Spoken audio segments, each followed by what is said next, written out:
حضرت ابو موسیٰ رضی اللہ عنہ سے روایت ہے کہ نبی اکرم صلی اللہ علیہ وسلم سے کسی نے پوچھا، مسلمانوں میں سب سے بہتر کون ہے؟ فرمایا، جس کی زبان اور ہاتھ کے شر سے دوسرے مسلمان محفوظ و سالم ہوں۔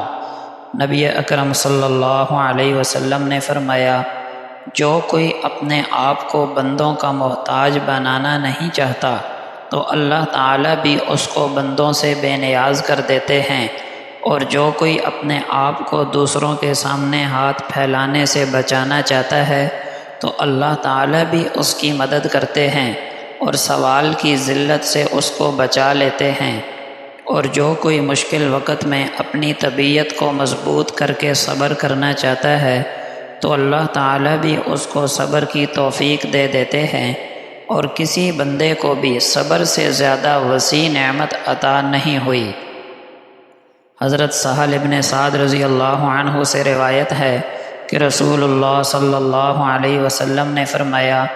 کاموں کو متانت اور اطمینان سے انجام دینا اللہ تعالیٰ کی طرف سے ہے، اور جلد بازی کرنا شیطان کی طرف سے ہے۔ حضرت عائشہ صدیقہ رضی اللہ عنہا سے روایت ہے کہ نبی اکرم صلی اللہ علیہ وسلم نے فرمایا، اے عائشہ، اللہ تعالیٰ بردبار ہیں اور ہر کام میں بردباری کو پسند کرتے ہیں، اور جو کچھ بردباری اور نرمی پر عطا کرتے ہیں وہ سختی پر عطا نہیں کرتے۔ نرمی جس چیز میں ہو اسے زینت بخشتی ہے، اور جس میں نہ ہو اسے عیبدار کر دیتی ہے۔ حضرت جریر بن عبداللہ رضی اللہ عنہ سے روایت ہے کہ نبی پاک صلی اللہ علیہ وسلم نے فرمایا، جو شخص بردباری اور نرمی سے محروم کیا گیا وہ گویا ہر قسم کی نیکی سے محروم ہے۔ حضرت عمر بن عوف رضی اللہ عنہ سے روایت ہے کہ نبی اکرم صلی اللہ علیہ وسلم نے فرمایا،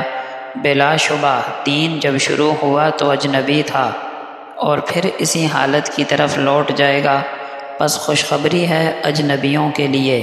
جو میرے بعد لوگوں کے بگاڑ یعنی بدعات کو سنتوں سے سنوارتے رہیں گے۔ مطلب یہ ہے بدعات کو ختم کر کے سنتوں کو رواج دیں گے۔ حضرت معاذ بن جبل رضی اللہ عنہ سے روایت ہے کہ میں نے رسول اللہ صلی اللہ علیہ وسلم کو فرماتے ہوئے سنا، بے شک تھوڑا سا دکھلاوا اور ریا بھی شرک ہے، اور جس کسی نے اللہ کے کسی ولی سے دشمنی مول لی تو اس نے اللہ کو دعوت جنگ دے دی۔ یقیناً اللہ تعالیٰ نیک، متقی اور اس کے لیے پوشیدہ رہ کر کام کرنے والوں کو پسند کرتے ہیں کہ جب وہ غائب ہو جائیں تو تلاش نہ کیے جا سکیں، اور جب موجود ہوں تو انہیں بلایا نہ جائے اور نہ ان کو جانا پہچانا جائے۔